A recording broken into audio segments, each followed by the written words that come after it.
Hello YouTube, Infinite Magicraid community, Gandalf here. Today we're going to cover a bit of the patch that's going to be dropping this week and giving you a little bit of sneak preview of what will be happening for the Halloween event. The Halloween event will run from October 23rd to the 30th, and on this run, you will be having the regular sign-in rewards, and there you will get your excellent runes, your echo runes, and also advanced skill scroll. There will be a magical clear available. Now, it's still unknown whether or not we'll get a new limited hero, but given the trend, we have a pretty good idea it might be a new one. Though the Halloween adventure does say defeat the trickster Little Jack to collect candies, so we will be getting an event dungeon, and in the event dungeon, you will be getting a legendary Phantom Eye, so a free Phantom Eye for all the players.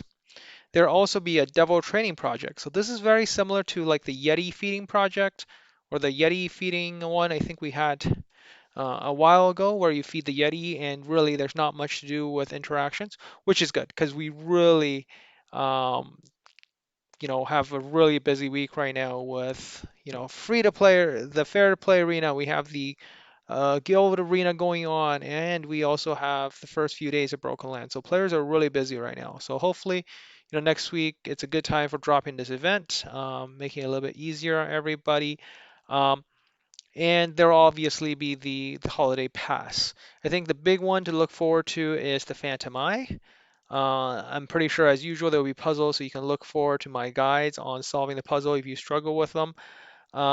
And we will be getting double faction abyss drop. So that's pretty important. So if you don't want to spend gems buying your abyss, sorry, to get to the 100 doubles on your faction abyss, I will highly recommend at this point in time, you want to be saving your faction tokens. You should save to roughly around 24, 25 right at the refresh so you can kind of have enough. Because your regular one, I think, I mean, not all the players are going to stay until last minute. So the more you can save before starting, but not going to your cap, the better, right? So that the regular refresh you'll get 84, so you need to save at least 16. Ideally, you might not be for some players who are not available at the last minute. I'll highly recommend you save to like 24 or 25 just time it so when you're able to get into the game you have amount as high as you can without capping it. Um, some of the feature adjustment looking forward to this week. So this week I believe when we're playing in the Fair Play Arena. Um, some of you might have noticed there were some defense protection. In the last 6 hours of the battle phase, the points aimed by attacking and defense are are are are lost by half. So, you want to be mindful of that so that you're not so there's no advan opportunity for you to rush points at the last minute. So this is implemented in the Fair Play Arena. We're going to see that in the championship starting next week, which is going to be great. And we will be able to see that. What we'll see next week is, we will get the benefit of if you attack in the last 6 hours, you're not going to knock someone down by 40 points, and you're not going to be getting 40 points. So it really helps out the players in the Europe time zone, I believe, where by 10 o'clock, most of you will be asleep at that time. So this really helps out. So basically, try to farm as high as you can before you get into the last 6 hours, and then hope for the best, and you won't be knocked out, and you will still remain in the championship rounds. And also for the junior division, they're reducing the original 5 down to 3. So, and for a lot of the new players, you won't be able to build, 5 full teams. So it kind of, even the playing field for, the low spenders, maybe to the whales.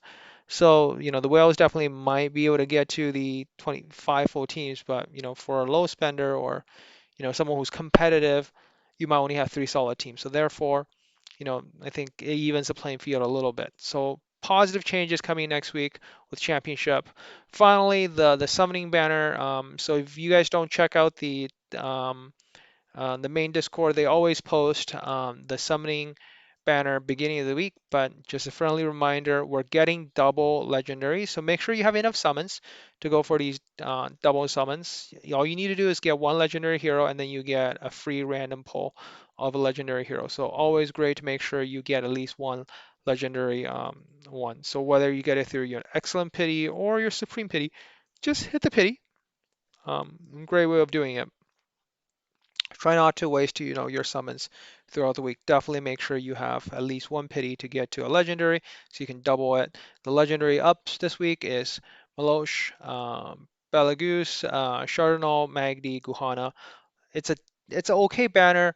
Moloch is sort of okay for being a niche hero that's kind of usually seen only in Faction Abyss or in Wuthering Coast. You got Chardonnay, which is great composition for bleed, and Magdi definitely a key to the Wuthering Coast poison, and also for Faction Abyss as well. So, you know, I'll say 2 out of the 5 heroes are really good. Hopefully you get, a copy of Chardonnay or Magdi. So good luck everyone on your summons this week if you're summoning in a couple of days, and have a great, Halloween event next week when it's out. Take care everyone. Gandalf out.